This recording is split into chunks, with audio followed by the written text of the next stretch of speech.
Welcome to a special edition of Undercurrents, our daily news show from Unheard's Washington Bureau. Make sure to subscribe to the channel here, wherever you get your podcasts, and also over at undercurrents.tv for the full premium experience, including longer versions of interviews like this one. Tuesday night in New York City, Ohio Senator J.D. Vance and Minnesota Governor Tim Walz squared off on CBS in the only vice presidential debate of this cycle, just 34 days before the November 5th election. It was an extraordinarily normal affair, like an artifact of the pre-Trump era. Donald Trump himself came up, of course, but his stylistic influence mostly faded to the background. And by the way, from the men who spent the last few weeks calling each other weird, fighting about pets being eaten and tampons for boys, the world outside the studio, though, was anything but calm and anything but civil. I actually want to read this post from my friend Katie Pavlich. We have 1, a dock strike not seen in 40 plus years that could cripple the economy.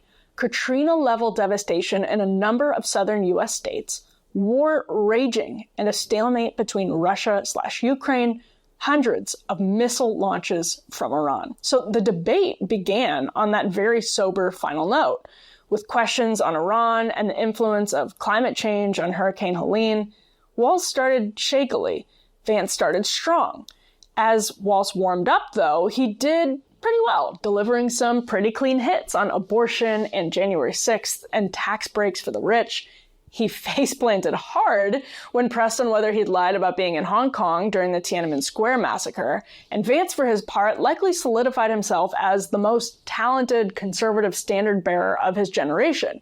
His performance was smooth and gaffe-free. He didn't come across as the weird and impersonal tech bro conservative that some of his pre-Senate podcast appearances conveyed probably to a lot of normal voters around the country. Even so, Walz got in a dagger right before the closing bell, asking Vance whether Donald Trump lost the 2020 election. Vance could not answer the question. Now, it's worth noting many ballots in this presidential election have already been cast because early voting is open for a good chunk of people around the country.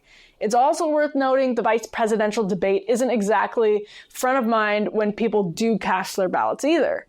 But against the backdrop of a world in chaos, I bet a whole lot of viewers liked it. Friend of the show, Zed Jelani, called it, quote, a debate for adults. For more on all of this and some of the highlight clips from that debate, we are joined now by Robby Soave of Reason Magazine and Rising on Hill TV. Robby Soave, thank you so much for joining us. My pleasure. All right, so Robby, Zed Jelani said that this was, quote, a debate for adults. Do you agree? Debate for adults tonight? Is that what we saw between Tim Walz and J.D. Vance? Yeah, I think that's fair. It was a very substantive debate, a lot on economic policy, how immigration affects the workforce, labor, areas where there are some commonalities between some strains of Republicans and Democrats, where the Republican Party under J.D. Vance and Donald Trump wants to be, appealing to blue-collar workers, where the Democratic Party has been historically but is now struggling given some of its cultural commitments to progressivism, that sort of thing. There was also less of the kind of attacking and going off script that is a little bit characteristic of Trump and Kamala had to respond to. So, yeah, I would say it was a policy-heavy debate that does not matter in one way at all because people don't vote based on the vice president, right? Okay, so actually elaborate on that, because the debate started with this very sober moment about what had just transpired in Israel and between Iran and Israel about the 160 deaths from Hurricane Helene so far, hundreds of people missing.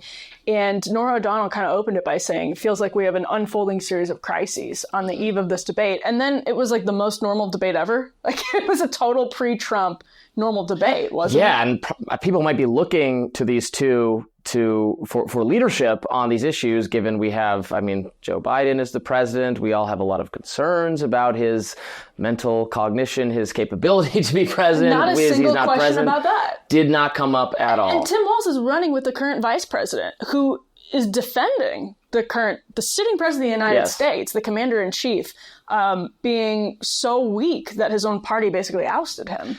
Yeah, who is obviously complicit in trying to cover up the fact that long before, or at least to some matter of weeks or months before, it became evident to all of the American people in that debate that he cannot serve another term. Maybe he can't even serve the rest of his term.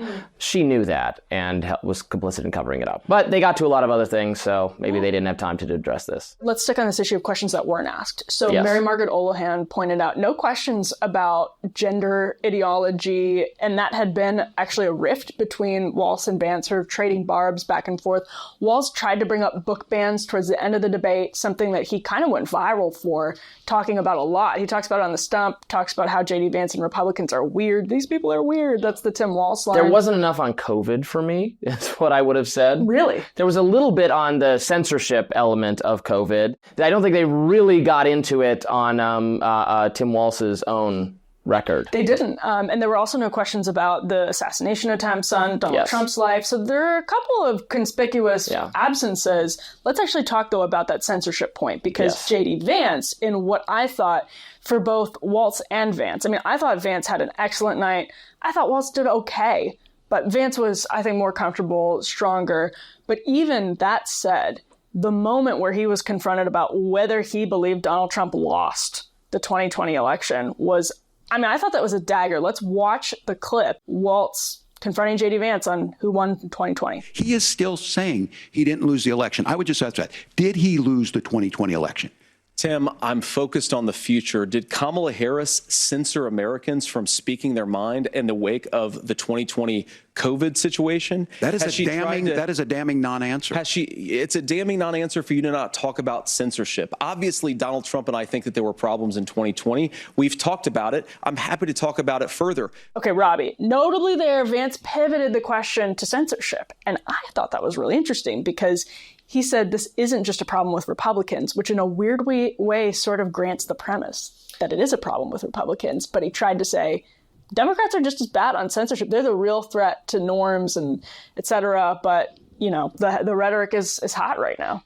Overall, this was an incredibly strong debate performance from J.D. Vance, who, you know, I've not made a secret about, is not my absolute favorite choice for the people he could have picked to be VP, because he's not, you know, pivoting a little bit away from my own libertarianism. So I can admit he did a fantastic job. And he's in a difficult position, as are all Republicans, when they have to address how Donald Trump handled the last election. I think he did that as best as he possibly could.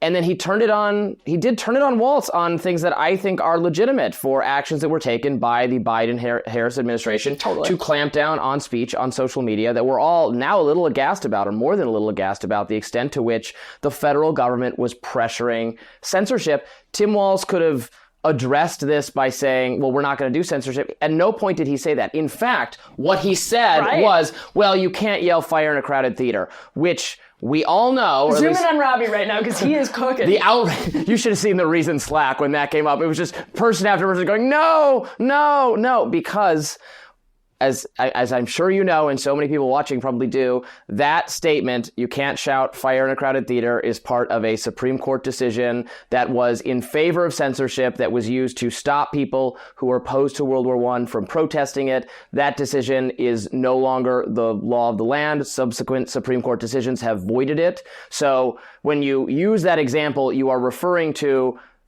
a decision in favor of censorship that no longer holds any water. So it is not comforting to bring it up. Go exercise your patriotic rights and yell fire in a crowded theater. Enjoy. The metaphor is, if there is a fire in the theater, you should do that. Yes. If there is a danger, if you have some legitimate reason to speak, you should speak. And the government cannot stop you because your speech is hateful or it's misinformation or any of those things. Tim Walz previously has gestured at the idea of criminalizing misinformation. And this is very common now among many progressives, many media figures, many Democrats. So it is a legitimate line of inquiry. And I was not at all put at ease that Walz is somehow departing from what is now becoming the orthodoxy of the Democratic Party to be in favor of limiting speech on social media. Now, I don't know J.D. Vance well. I met him. Have you met him? I've met him. I've never met him. He's a perfectly nice guy. And I wonder actually if he would agree with this point privately, because to me, I look at that exchange and say, we're in a doom spiral, right? Like the norm violation begets more norm violations because you're justifying, as a political party, lawfare, for example, with more lawfare, because the only way out in that logic is through. For the censors, the only way to restore democracy, as they say, is to clamp down on speech. Otherwise, we can't have a healthy functioning democracy. For the post-liberal right, the only way to restore freedom and normalcy in the country is to have like a red Caesar. That's an argument that we've seen trotted out, but it just gives the impression that like we're in a doom spiral. I don't know. Well, did you think that moment was as bad for Vance as I thought it was? Because that clip is going to bounce around everywhere. I actually didn't think it was that bad. It was coming at the end of a very commanding debate performance. I was glad to hear, the January 6th related stuff, which we've now had to hear Trump address a gazillion times. You know what he's going to say about it. You know what J.D. Vance is going to say about it. I was happy to see that only get a few minutes of airtime because we've just really been over this ground before. And Americans who find the conduct related there to be contemptible and disqualifying. I do not begrudge them feeling that way at all. But haven't we settled that now? If you feel that way, you feel that way, and you've heard what they have to say about it. And there's a lot of other interesting stuff to get into, which they did for most of the debate. Well, let's talk about that, because I thought the single most interesting exchange of the entire debate was, in a way, one that a lot of people haven't talked about. It was Tim Walz saying something to the extent, I'm paraphrasing, of, you have to trust Donald Trump. Don't trust the science. Don't trust the experts. And then J.D. Vance turned and absolutely dunked on Walz by saying the experts were the people who exported all of the jobs to China. The experts, I'm paraphrasing both of them, obviously. We have this clip of J.D. Vance on the so-called experts. Governor, you say trust the experts. But those same experts for 40 years said that if we shipped our manufacturing base off to China, we'd get cheaper goods. They lied about that. They said if we shipped our industrial base off to other countries, to Mexico and elsewhere, it would make the middle class stronger. They were wrong about that. They were wrong about the idea that if we made America less self-reliant, less productive in our own nation, that it would somehow make us better off, and they were wrong about it. And for the first time in a generation, Donald Trump had the wisdom and the courage to say to that bipartisan consensus, we're not doing it anymore. We're bringing American manufacturing back. We're unleashing American energy. We're going to make more of our own stuff. And this isn't just an economic issue. I mean, I've got 3 beautiful little kids at home, 7, 4, and 2, and I love them very much, and I hope they're in bed right now. But look, so many of the drugs, the pharmaceuticals that we put in the bodies of our children are manufactured by nations that hate us. This has to stop. And we're not going to stop it by listening to experts. We're going to stop it by listening to common sense wisdom, which is what Donald Trump governed on. Robby, did you find that exchange to be as interesting as I did? Because I'm looking at that, I'm saying this is the difference between the two parties right now, is Democrats becoming, as Roy Teixeira said on this program not long ago, the party really of the upper middle class, educated, suburban voters. Those are their demographics now, which is why they're comfortable with what Tim Walz is saying. And J.D. Vance saying, screw the capital S science and the experts. It almost felt like a distillation of where the parties have gone. Yeah, I mean, Democrats are the party of trust in expertise and in institutions. If you look over time at this has crystallized this difference between the two parties. You look at trust in specific institutions, and there used to be ones that Democrats trusted and ones that Republicans trusted. Like Republicans have distrusted the media, they've distrusted academia for a long, long time. But they used to trust the military and law enforcement, the FBI. And now trust in the FBI among Republicans is lower than Democrats have ever felt about that organization. They also used to trust business. They used to trust business. Now it's, big business, censoring them, doing whatever, exporting jobs overseas. So the Republican Party is increasingly organized around people who distrust expertise in institutions. And I would say that distrust is often warranted, or at least skepticism. 100%. I'd be worried if there wasn't distrust. Now, obviously, it can go too far in both ways. Just reflexively trusting, as many Democrats and the media do, in elite consensus can be wrong. I think on foreign policy, that has often led us astray. On COVID, that led us astray at least some of the time. There's at least legitimate debate. That doesn't mean I think institutions are always wrong. And then, they got into it on some of these economic issues that are very complicated, where experts do disagree, where there are trade-offs. Totally. We're talking about tax cuts, migrant labor, the effect that has. I believe that does depress wages for some American workers. Stop the press. Well, that's probably true, but also right now, Americans, the number one concern they have other than immigration is the high cost of goods and services and foods and things they're paying for. And I'm sorry, if you dramatically reduce or lower the workforce, you're going to make things more expensive. So that's a trade-off here. I understand why Republicans want to pursue the votes of people who feel like their wages are negatively impacted by immigrant labor, but also we're all trying to pay for things, and artificially constricting the labor supply is hurting a lot of aspects of our economy. So these are difficult and complicated questions, and they grappled with them, and it was nice to see that. There was this tone for me that felt very pre-Trump. It felt like just guys hashing it out. David Frum posted on X that J.D. Vance left with Tim Walz's wallet.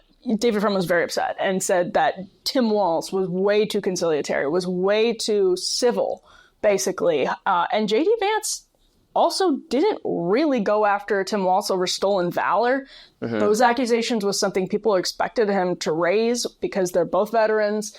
But Tim Walz obviously has had to backtrack and answer some really tough questions on whether he fudged his military record, whether he's fudged his record on IVF. He's also backtracked on whether he and his wife used IVF. But J.D. Vance didn't go in on him. Tim Walz didn't go in on J.D. Vance on the Haitian pet eating. He brought up Springfield, Ohio, but it really was, they kept saying, I agree with the governor, I agree with the senator, and having these like refreshingly nice moments. I'm not David Frum in this situation. I don't know. Are you feeling Frummy here?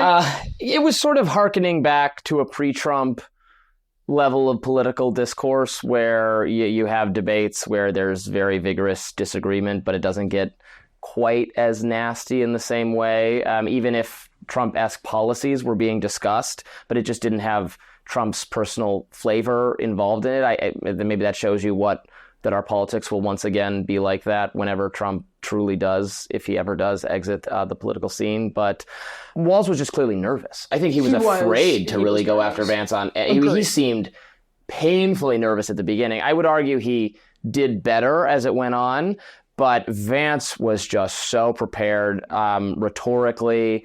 And then, of course, the stolen valor thing didn't come up, the big bombshell from today about when he was in China. That was like the one tough question. I mean, I have a lot of thoughts about the moderation. Maybe we'll get to that in a minute. One tough question they gave to him was on that, and he bombed it so badly. It was one of the worst moments in any vice presidential debate in a long time that I can remember. So let's actually cue up this clip. This is Tim Walz getting confronted by what started as local media reports, then snowballed into reports in the Washington Free Beacon from CNN's K-File, Andrew Kaczynski, showing that Tim Walz had misrepresented, outright lied, actually, about being in Hong Kong during the Tiananmen Square massacre. His quotes are very clear, and you're going to see him get confronted about this. He plainly told people over and over again that he was in Hong Kong when Tiananmen Square happened. He was not. He wasn't there until months later. So take a look at this clip. Governor, just to follow up on that, the question was, can you explain the discrepancy? All I said on this was I got there that summer and misspoke on this. So I will just, that's what I've said.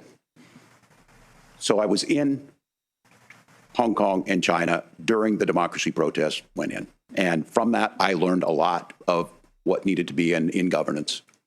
Robby, that is brutal. And you would think that his team, if they were prepping him for any question, this has been in the media over the past 48 hours, it's been a huge story.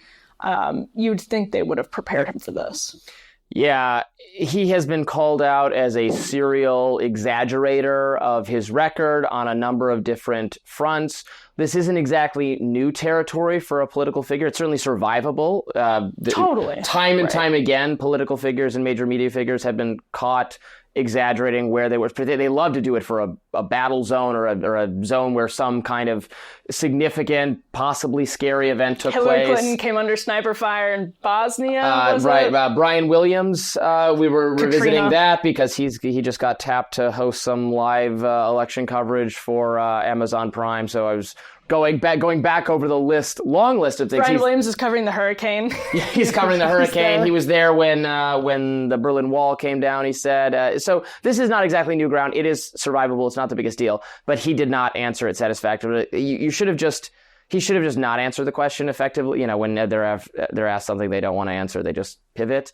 But he kind of hit it head on, but then didn't really explain his conduct. He should have just said, yeah, I misspoke, sorry, and moved on. He did not do it effectively. It was mostly, again, a rhetorical blunder, but man, it was a painful couple seconds there. It felt like forever. And before we get to the moderators, let's talk a little bit about abortion, because it was one of the more interesting exchanges. It took up a significant chunk of time. This is J.D. Vance responding to a question about whether he would implement a national abortion ban. Take a look. I grew up in a working class family in a neighborhood where I knew a lot of young women who had unplanned pregnancies and decided to terminate those pregnancies because they feel like they didn't have any other options. And, one of them is actually very dear to me. And I know she's watching tonight, and I love you. And she told me something a couple years ago that she felt like if she hadn't had that abortion, that it would have destroyed her life because she was in an abusive relationship. And I think that what I take from that as a Republican who proudly wants to protect innocent life in this country, who proudly wants to protect the vulnerable, is that my party, we've got to do so much better of a job at earning the American people's trust back on this issue where they frankly just don't trust us. And I think that's one of the things that Donald Trump and I are endeavoring to do. I want us as a Republican Party to be pro-family in the fullest sense of the word. I want us to support fertility treatments. I want us to make it easier for moms to afford to have babies. I want it to make it easier for young families to afford a home so they can afford a place to raise that family. And I think there's so much that we can do on the public policy front just to give women more options. Now, of course, Donald Trump has been very clear that on the abortion policy specifically, that we have a big country and it's diverse. And California has a different viewpoint on this than Georgia. Georgia has a different viewpoint from Arizona. And the proper way to handle this, as messy as democracy sometimes is to let voters make these decisions, let the individual states make their abortion policy. And I think that's what makes the most sense in a very big, a very diverse, and let's be honest, sometimes a very, very messy and divided country. J.D. Vance, Donald Trump, post-Roe America. This is the most difficult question for Republicans because voters have gone to the polls, as J.D. Vance talked about in the debate, in his own state of Ohio and have shown profound disagreement with his position. And again, he openly acknowledged that on the debate stage, which is one of the more interesting things I've seen a politician do. It's also just smart politics. I'm curious what you make of it, because I'm watching that and I'm thinking, this is almost the best that he can do as a very pro-life Republican when you're within the parameters of Donald Trump's ticket, where he has said, he thinks certain laws have gone too far. I think he said the DeSantis 6-week ban went too far, and it's clobbering Republicans state after state, saying we need to come back to the basic question here of getting voters' trust. It was really interesting. Was it effective? I thought it was as effective as it could possibly be. I agree with everything you just said. He was really speaking, and I think he knew he had to speak, to the voter who is perhaps willing to vote for Trump or Republican. Maybe you voted for Republicans in the past, but you're frustrated with Trump. Maybe you were not set at ease by the choice of J.D. Vance. I think if you're a suburban white woman who has pro-choice policies and maybe used to be a Republican, you're the category of people who really has a hard time with Donald Trump. J.D. Vance was not the pick to bring you back into the fold. Given that reality, I think those answers were as best you could do to try to make an appeal to that voter. If they were all watching and they heard that, I think it might have done him some good. Again, I have questions about how much this debate actually matters and if anyone whose vote is really up for grabs was watching, but under those circumstances, it was a very appealing pitch, I think. Walz was pretty effective, too, and that's no surprise. He was very comfortable talking about abortion. This issue is an advantage for Democrats, and Vance is good at this. He found a good way to talk about it, I thought. So let's talk actually about the moderators, because after the last debate, Robby, you and I were sitting here, and we were both on fire because the moderation was atrocious and offensive. I'll say it. Offensive to journalists who look at that and just said this is not what the industry used to be about. This is putting your thumb on the scale for the sake of your own ideology. And this time, it was more similar to how CNN's Dana Bash and Jake Tapper handled the initial presidential debate back in June between Joe Biden at the time and Donald Trump, where the moderators sort of blended in the background. They said ahead of time they were not going to do any fact checking. I see Robby he's in his stance. He's like ready to dunk. I mean, they said they were going to do that, right? And they didn't. They actually offered some fact checks, and JD Vance responded to them kind of walking back their pledge, not just to the viewers, but to the candidates. So let's take a look at how JD Vance, A, kind of seized on that, and B, it was somewhat awkward for CBS. Governor, and just to clarify for our viewers, Springfield, Ohio does have a large number of Haitian migrants who have legal status. Temporary protected status. Well, Margaret, but thank you, Senator. We have so much to get to. Margaret, I think it's important because we're going to turn out of the economy. Thank Margaret, you. The rules were that you guys weren't going to fact check, and since you're fact checking me, I think it's important to say what's actually going on. So there's an application called the CBP One app, where you can go on as an illegal migrant, apply for asylum or apply for parole, and be granted legal status at the wave of a Kamala Harris open border wand. That is not a person coming in, applying for a green card and waiting for 10 years. That is the facilitation of illegal immigration, Margaret, by our own leadership. Thank you, Senator, for describing the legal process. We have so much to get to, Senator. Those laws have been on the books since 1990. Thank you, gentlemen. The CBP One app has not been on the books since 1990. It's something that Kamala Harris created, Margaret. Gentlemen, the audience can't hear you because your mics are cut. We have so much we want to get to. Thank you for explaining the legal process. So, Robby, the mics were cut, and I'm not sure that anyone looked worse or anyone looked bad in that situation except for CBS. Yeah, I think the moderation was not worse than the last time, but it was sneakily offensive. Ooh, okay. Because there was all of that almost backhanded fact checking. Like they didn't cut in and say, but that's not true, and continue the argument. Once Vance, always only the Republicans, stopped talking, then they kind of did a side like, oh, well, experts say that this is actually the truth. Moving on, it was that was, as Vance said, then he cut in and said, okay, that is a violation of how you said this was going to be. Again, it only ever goes one way. They're incapable of doing this when the Democrat misspeaks. You can do it either way. No fact-checking whatsoever. Leave it to the candidate. Like, their questions to Walz were always like, you wanna jump in here, Tim? You got something you want to say to JD Vance about this? Right. It was like an assist. Again, it comes off as 3-on-1, just like the last debate did. What is it impossible? Can it not be done to either just don't do that or they have two moderators. They can't find, it's impossible. This person doesn't exist. We know this person doesn't exist. You exist. Sagar exists. I exist. You exist. A million different people exist who could be a moderator with a right of center awareness. Doesn't even have to be someone who actually is right of center, but right of center awareness. Did a great job. Sure. We know these people exist who could then deliver the same level of fire to the Democratic candidate as gets delivered every single time to the Republican candidate. They just choose not to, and at this point, it says enough. It's so funny because I'm looking at this through a fully glass half full lens, and you're totally glass half empty. I saw that, and I was like, last debate was such a joke. It was so horrible that here we have CBS learning a lesson, and they're not perfect, but they bounce back. And Robby, you're just like, they are evil ghouls. Yeah. I think that's what I said. Well, I'm just so sick of this. I'm just so sick of the one-sided fact-checking. Yeah. Nobody wants this. They said they weren't going to do it, and they just can't help themselves. They see no flaw inherently in what the Democratic side has to say, and that's a massive blind spot and a massive problem if you want to have a fair debate. And we shouldn't be numb to it, but I guess it's easy to be numb to it. Numbness is always understandable. So let's go sort of full circle here, Robby. I think probably the biggest problem for Tim Walz, other than that, this debate just wasn't going to matter a lot for either of them, but probably the biggest problem for him was exposed really early in the debate. He was nervous, uncomfortable with the format. His camp had kind of telegraphed that through the press beforehand, that he had told Kamala Harris he wasn't a good debater when she was thinking about picking him and all of that. He didn't have any real faceplant moments other than the China moment. That was really brutal. But, are people making up their minds based on that? I don't know.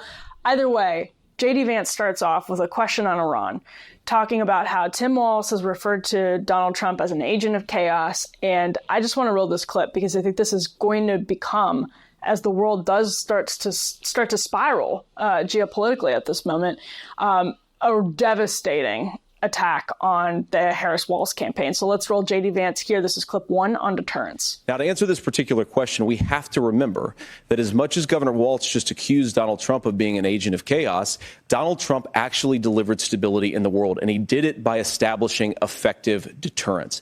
People were afraid of stepping out of line. Iran, which launched this attack, has received over $100 billion in unfrozen assets thanks to the Kamala Harris administration. What do they use that money for? They use it to buy weapons that they're now launching against our allies and, God forbid, potentially launching against the United States as well. Donald Trump recognized that for people to fear the United States, you needed peace through strength. They needed to recognize that if they got out of line, the United States global leadership would put stability and peace back in the world. Now, you asked about a preemptive strike, Margaret, and I want to answer the question. Look, it is up to Israel what they think they need to do to keep their country safe, and we should support our allies wherever they are when they're fighting the bad guys. I think that's the right approach to take with the Israel question. Okay, Robby, so that's J.D. Vance talking about how under Donald Trump, the world was much calmer and more stable, I think is the term that he used. So that, I feel like, as the tensions in the Middle East start to boil over. I mean, no matter what happens in the next month, already a month before the election, you have hundreds of ballistic missiles being fired at Israel from Iran. That feels destabilizing to people. That feels scary. There's two hot conflicts that don't seem to be going in the right direction. That's a powerful argument. And increasingly, I mean, J.D. Vance handled it well. Donald Trump likes to use a similar argument. I don't know, coming out of this debate, it feels like maybe that's the big theme going forward from now until Election Day.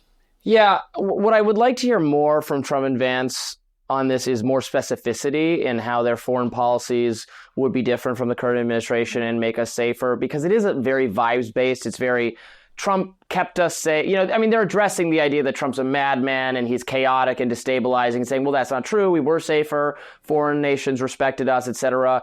And I think there is something to that up until a point, but I want to be forward facing. Like, the world is on fire. Israel, Iran, the Middle East, Ukraine, et cetera. It's not enough to just assure me that Trump's got this because things were so great. What specifically is he going to do? And actually what J.D. Vance did say about the Israel-Iran thing is that he, stands with Israel's right to basically do whatever they think is in their best interest. He said Israel will decide. Which I don't know if that even is even different from what the Biden administration feels, because they kind of say they don't like what Israel's doing, but have done absolutely nothing to constrain them, which is maybe fine, but they say they don't like what they're doing. And so then you'd think they would. I mean, this speaks to Biden's invisibility as the leader of our nation right now. And that creates a lot of uncertainty, I think, around the American people. And J.D. Vance seemed more, this sounds silly, but vice presidential than Tim Walz, who, as a governor, he's probably uncomfortable with foreign policy in a way a senator is not. And in a lot of the back of their mind right now, they're thinking this person could be the president. That's more acute now than it has been for a lot of Americans, given what's going on in the White House. I honestly don't think of any of these four people as necessarily like foreign policy people, but that isn't necessarily a criticism, because the bipartisan foreign policy expert establishment class, I would argue, led us astray. And that's a commonality that populists on both the right and left and libertarians and various people, a criticism we all have. So that's fine that they don't really, if they don't align with whatever the dominant strain is. So, Robby, before we wrap, what's your top line from this debate? What was the biggest takeaway? I mean, I do think it was a pretty bruising performance by Walz. I think by Vance. Walz was bruised the bruising okay. was done. Yeah, I was like, man, it's late. We're all starting to get a little tripped up. I don't think it matters, and I continue to think Tim Walz's biggest liability is simply that he is not Josh Shapiro, and that he is not the popular governor of the most important swing state, and it baffles me that he was the pick. I don't understand what he adds to the ticket relative to someone with a proven track record of winning over independent and Republican voters in the state that is extremely likely to decide the election, where Kamala Harris is currently up 1.5 or 2 points, maybe, in a state where, if you check the polling, a week before the election last time, in 2020, Joe Biden is up in Pennsylvania by 6 points. In the end, he wins by 1.17 points. There was a 5-point polling error in the favor of the Democrats in terms of the polling. If that happens again, Donald Trump, based on the current polling of where she is, Donald Trump will win the election. You would think every little bit counts. And they just didn't. They didn't go for pick some low-hanging fruit here. Said they have Tim Walz. I don't understand. I don't think he demonstrated what his value add is to the campaign whatsoever. And I don't say that as Vance someone who yeah. Vance did. I think if Trump was watching that, he's thinking, yeah, I know how to pick him. That was a good job. And I do not say that as someone who's a fan or promoter of J.D. Vance. He does not represent my corner of conservative thought at all. I was not happy when he was picked. Yes. But he had a commanding performance. Yeah, I'll just say I think J.D. Vance solidified himself as really the standard bearer of conservatism in his generation going forward. So now if you're a premium member, Undercurrents.tv, make sure to subscribe over there. You get longer versions of these interviews. Stick around because I'm going to ask Robby what his most politically incorrect off-air take on the debate was, just like we did last time, Robby, and it turned out quite well because you went off on Taylor Swift. Did I? You did. All right, stick around. It was great to have Robby here in studio once again. He was actually back by popular demand after Robby and I did this at the presidential debate itself. It went so well that we decided to have Robby back. His insights are always appreciated. Huge shout out to him for being willing to come here so late and break down and add his insights and perspective on the debate, because this really is the only vice presidential debate of the cycle. Usually you get two, usually you get a couple presidential debates. This time, just about one of each, unless something changes. Can't rule it out. This has been probably the weirdest election ever, and that's a high bar. So thank you for tuning in. We are here every single day, so please make sure to subscribe to the Undercurrents YouTube channel. Subscribe wherever you get your podcasts. We put out a daily audio version of this show for people who like to listen that way. And over at Undercurrents.tv for longer versions of interviews just like this one. I asked Robby for one thing he could only say behind the paywall. So if you want to see that, go ahead and subscribe over at Undercurrents.tv for the full premium experience. Thank you so much for watching.